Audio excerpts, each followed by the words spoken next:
how to create and use skills in your Claude Code CLI. So hey guys, welcome to this tutorial. In this tutorial, I'll guide you through the exact steps on how you can create and use skills in your Claude Code CLI. So in order to do this, the first thing that you can do is simply run your Claude in the Windows PowerShell. And once your Claude Code launches, you can simply type in this particular command, that is / and then skills. Hit the enter button, and currently you can see that we do not have any particular skills in here.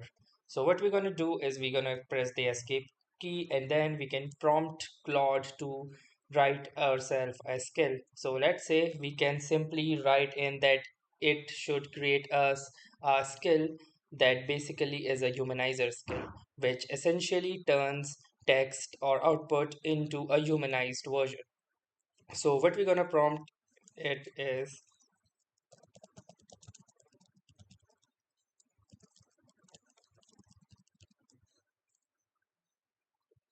so as you can see, I have run it a very small prompt that is to create a humanizer skill.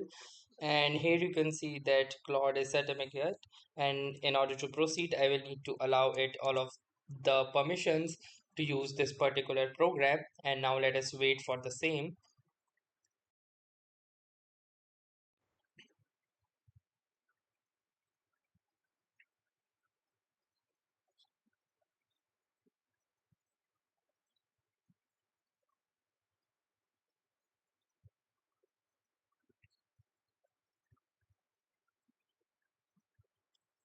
Now it has asked us for another permission to use a particular command.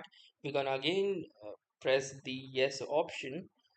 So now it is creating the humanizer skill, and once the skill has been created, we will be able to use it. And now you can see that it has created a simple humanizer skill.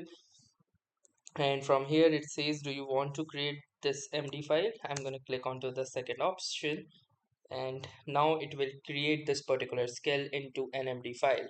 And now you can see that the humanizer skill is ready, and I can use it in two ways. I can either type in humanizer in my text or just humanizer.